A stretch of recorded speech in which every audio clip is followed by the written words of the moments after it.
పోయాడో తెలియదే. ఆయన్ని ఇక్కడ దించావు సరే, ఎక్కడి నుంచి ఎక్కించుకొచ్చావు? కామయ్య వీధిలో. అక్కడికి వెళ్ళి వెతుకుతామా? రా, పద పద.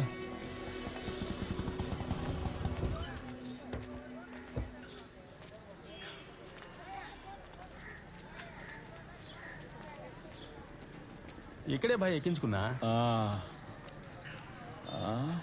అదిగో ఆయన అడిగి చూద్దామా?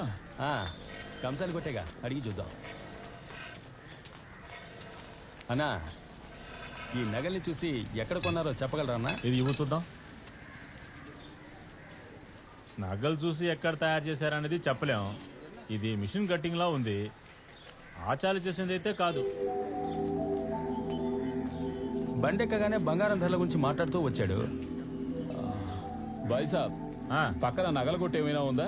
పక్క వీధిలో బంగారం కొట్టుంది, అడగలేనా?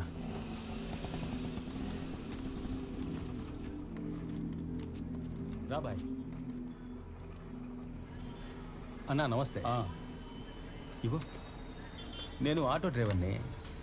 నా బండిలో ఒక పెద్ద నగలు పారేసుకున్నాడు. ఇవి మీ కొట్టు నగలా అని చూసి చెప్పండి అన్న. మామయ్య, ఓ పెద్ద ఆయన తన కూతురికి నగలు కొన్నాడు కదా, ఇవి ఆ నగలేనా అని చూసి చెప్పు.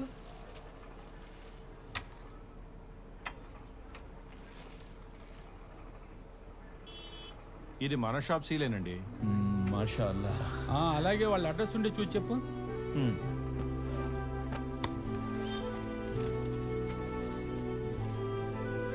బలరామయ్య నంబర్ 8, పాండురంగ వీధి, చౌడవరం.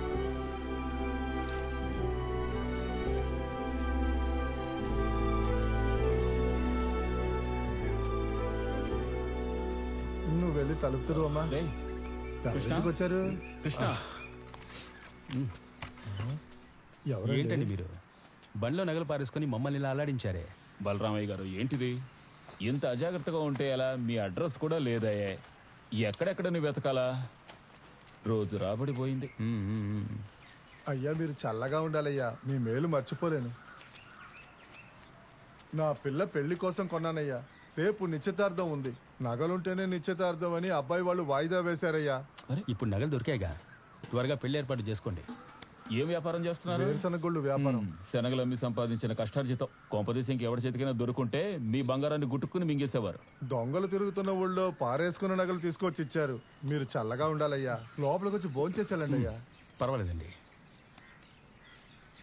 ఆటో తమ్ముడు, మీరిద్దరు ఖచ్చితంగా పెళ్లికి రావాలయ్యా. ఇన్షాల్లా పిలిస్తే తప్పకుండా వస్తాం. సరే, అన్ని కరెక్ట్గా ఉన్నాయండి. సరే, ఉంటాం. రండి అయ్యా. మంచిది.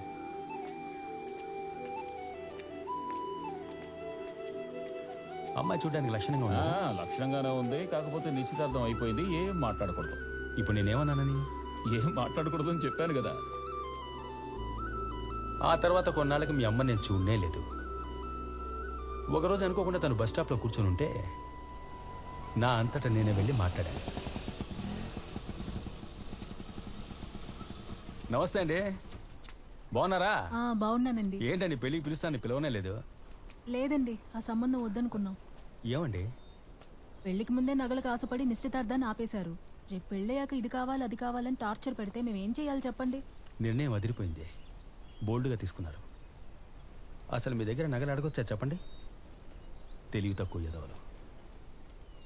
అన్నట్టు మీ ఇల్లు అక్కడేగా? అవునండి. అయితే రండి, నేను అటువైపే వెళ్తున్నాను. వద్దండి, పర్వాలేదు, ఆటోలో వద్దండి. అసలే నిశ్చితార్థం ఆగిపోయినందుకు వీధిలో అదోలా చూస్తున్నారు. ఒంటరిగానే వెళ్తాను. ఇంకా అక్కడ ఉండడానికి ఇబ్బందిగా ఉందా? అవునండి, ఇల్లు మారినా కూడా పర్వాలేదనిపిస్తోంది. మా ఏరియాకి వచ్చేయండి, మా ఆటో స్టాండ్కి దగ్గరగా. బ్రోకర్ ఇల్లు చూడమంటాను. మీ ఆటో స్టాండ్ ఎక్కడుంది?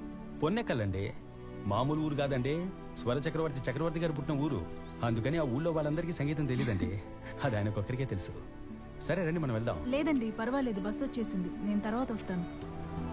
వస్తానండి. వెళ్ళండి. ఏమండి, జాగ్రత్తగా వెళ్ళండి.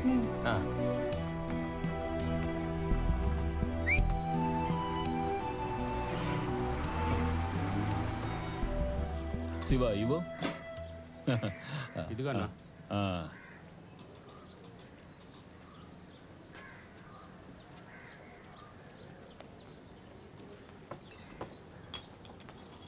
బాయ్ ఒక సిగరెట్ ఇవ్వ బాయ్. ఇక్కడ నుంచి కాల్చకూడదు. ఏ పొగ తాగేవాడి కన్నా పక్క నుంచి పీల్చేవాడు ఆరోగ్యానికి మరింత హానికరం. మరి అమ్మటం దేనికి? ఈ ప్రశ్న పెద్దోళ్ళని అడుగు. చిల్లర వ్యాపారస్తులతో ఆడుకోకు. అయ్యా, మీకు ఎంత అద్దెలో ఇల్లు చూడమంటారు? ఓ 300లో చూస్తే చాలు. సరే, అలాగే చూద్దాం. కృష్ణ రానివ్వండి. 400 రూపాయలు చూస్తే ఓకేనా? నీకెందుకు అనవసరమైన వాటిలో జోక్యం?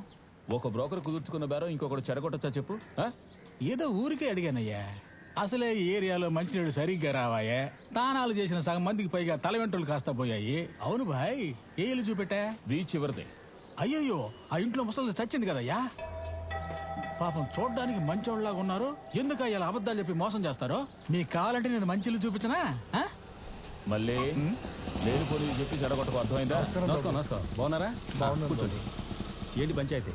మళ్ళీ బీచ్ చివరిల్లు ముసలి చచ్చిన ఇల్లు అంటున్నాడు. ఈడనేది చెవికి ఎక్కించుకోకండి. హాస్పిటల్లోనే చచ్చింది. నేనే తీసుకెళ్లి ముసలిదాన్ని చేర్పించాను. మళ్ళీ వృత్తి ధర్మం అని ఒకటి ఉంది. ఎదుటి వాళ్ళకి పోయేది అడ్డుకున్నాం అనుకో, నీకొచ్చే తానుగా దూరం అవుద్ది. సారీ బాస్, శాపాన్ని వాపస్ తీసుకోండి. సరే రండి పోదాం. ఈ ఏరియాలో నీళ్లు బాగానే వస్తాయి, మంచి నీళ్లు బాగుంటాయి. ఇక్కడే కదా, మెల్లగా రండి రండి. మళ్ళీ కుడికాలు లోపల పెట్టి పద. నాకేదో పిల్లని చూడటానికి వచ్చినట్టు మాట్లాడుతున్నా. ఇల్లు మంచి ఇల్లే కదా, ఆయన ఏదేదో అంటున్నారు. అదంతా ఏం లేదు, నేను చెప్తాను. మీరు రండి. లేదమ్మా, అది వేరే ఇల్లు. ఈ ఇంట్లో ఉన్నవాళ్ళు మొన్నే సొంత ఇల్లు కొనుక్కొని మరీ వెళ్ళారు. ఏంటి బాయ్, నేను చెప్పింది కరెక్టేగా? నువ్వు మాట్లాడకుండా వచ్చినా నీ కమిషన్ ఇస్తాం. ఎందుకు బాగుతున్నావు? అన్నా నమస్కారం. అన్నా నమస్కారం. నమస్కారం. చెప్పిన టైం కరెక్ట్ గా వచ్చి. నమస్తే అన్న. నమస్కారం. అన్న పేరు మూర్తి, ఈబీలో పనిచేస్తున్నారు. కరెంటు కోతే ఉండదు. ఎంతమంది ఉంటారు? ఇద్దరు మాత్రమే అన్నా, బలరామయ్య గారు, అమ్మాయి. కృష్ణ అన్న, ఇది గ్రామం అయినప్పటికీ నీళ్ళ సమస్య ఉంది. ఇద్దరమే ఉంటామని చెప్పి 4-5 తీసుకొస్తే బాగోదు, అర్థమైందా? సరేనా? నిన్ను నమ్మే ఇస్తున్నా. సరేనా? ఇదిగో ముందు ఇల్లు చూపించు. వాళ్ళకు నేను గ్యారంటీ. నిన్నే చెప్పులు బయట విప్పేసి వెళ్ళండి. సరేనా? మా ఫ్రెండ్ ఈ ఇంట్లోనే ఉండేవాడు, అందుకని ఇంటి గురించి నాకు బాగా తెలుసు. ఎలా ఉంది, మీకు నచ్చిందా? బాగుంది. ఇదిగో వర్షం పడ్డప్పుడు ఈ మూలన కారుతుంది. అయ్యో, అంతే. మన ఊళ్ళో ఇప్పుడు వర్షాలు ఎక్కడ పడుతున్నాయి కృష్ణ? బోర్ని ఏడిస్తేనే కనీసం కుక్కి నీళ్లు కనిపిస్తాయి. బాయ్, కొంచెం మాట్లాడకుండా ఉండు బాయ్. కారుతుందా? కమిషన్కి కాళ్ళు ములిచినట్టే. నేనేమి వాళ్ళలా బ్రోకర్ని కాను, నాకు అబద్ధం చెప్పడం రాదు. ఇక్కడ లైట్ గా దోమలు కుడతాయి, పర్లేదా? ఈగల్ని దోవల్ని పట్టించుకుంటే ఊళ్ళో ఉండలేం కృష్ణ. బాయ్, నన్ను నిజం చెప్పనివ్వు బాయ్. చెప్పు నాయనా, చెప్పు. మీకు ఇల్లు నచ్చిందా? బాగుంది. సరే రండి, ఓనర్తో మాట్లాడదాం. ఇల్లు మీకు నచ్చిందా? ఇల్లు సంతోషం. మీకు నచ్చినట్టేగా? మూర్తనా, చెప్పు కృష్ణ. వీళ్ళకి ఇల్లు బాగా నచ్చేసింది. సంతోషం. ఇదిగోండి 1000 రూపాయలు అడ్వాన్స్ ఇస్తున్నా, బ్యాలెన్స్ పాలు పొంగించేప్పుడు ఇస్తాం. ఇదిగోండి, ఒక మంచి రోజు చూసుకొని వచ్చేస్తాం. సరేనా? ఆ ఇంటి వాళ్ళ దగ్గర అడ్వాన్స్ తీసుకొని అయ్యో పర్లేదండి, మనలో మనకేంటి, మనమంతా ఒకటేగా. సరేనా?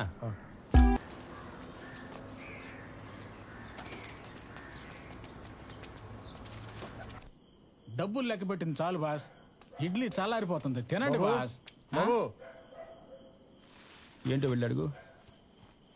అనవసరంగా ఆ ఇల్లు మాకు అంటగట్టారు కదయ్యా. ఛే, నువ్వు ఉండన్నా బాస్. ఆ, మీ శనక్కాయల బండి ఓనరు చెగల రేగే కోపంతో వచ్చాడు. దేనికంట? బాస్, ఏంటి మీ సమస్య? అన్నదానికంటే ఎక్కువ మంది వచ్చి ఉంటే ఏంటో అర్థం? నేను ముందే చెప్పాను కదా ఇక్కడ నీళ్ళ సమస్య ఉందని. ఇల్లంటూ ఉన్నాక నలుగురు వచ్చి పోతూ ఉంటారు, వల్లగడికి మాత్రమే ఒంటరిగా పోతారు. ఇబ్బంది పెడితే రేపు ఇల్లు ఖాళీ చేస్తా, పర్లేదా? ఇలా చూడు, ఇలా ఓవర్గా చేసావనుకో, ఈ ఇంట్లో దెయ్యం ఉందని ఊరంతా ప్రచారం చేసి పారేస్తా. ఆ తర్వాత ఈ జన్మలో ఇంకెవడో అద్దెకి దిగడు. తోడబుట్టినోడు రాకూడదంటే ఏంటో అర్థం? లీవ్లోకి వస్తే తప్ప అది అయిపోయాక పోతాడులే, దానికి నేను గ్యారంటీ. ఇప్పుడు ఓకేనా? కృష్ణ, నువ్వు చెప్పావు కాబట్టి సరే, అస్తమానం ఎవరో ఒకరు రాకూడదు. వెళ్ళన్నా. సరే వెళ్ళన్నా. వీళ్ళ వాళ్ళకం చూస్తుంటే నన్నే అద్దె అడిగేలా ఉన్నా. వదిలే బాబు, సౌండ్ తగ్గించేసారు. అబ్బే మీరేం దిగులు పడకండి. మేడం ఒకటి చెప్పనా? మేడమ్మా, చదువుకున్న అమ్మాయి మళ్ళీ. అయితే ఓకే బాస్. ఇల్లు గల్లోడికి ఒక్కిల్లు, అద్దెకుండేవాడికి 1000 ఇళ్ళు. భయపడితే మరింత భయపడతారు. ధైర్యంగా నిలబడి చూడండి, భయపడి పారిపోతారు. మనలాంటి వాళ్ళు అద్దెకి రాకుంటే ఇల్లు గల్లోడికి కష్టాలే కదా. అన్నమాట చెప్పావు. వాళ్ళు టీవీ సౌండ్ పెంచారంటే దానికి 2 రెట్లు మీరు టీవీ సౌండ్ పెంచండి. చెవుల్లో దూది పెట్టుకుని మాట్లాడకుండా పోతారు. ఏ సమస్య అయినా చెప్పండి మేడం, మేము చూసుకుంటాం.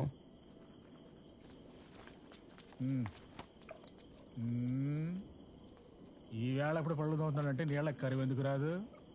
ఎవరు వీళ్ళు ఓవర్గా మాట్లాడుతున్నారు? ఈ ఇల్లు ఇప్పించిన బ్రోకర్ మంచోడు.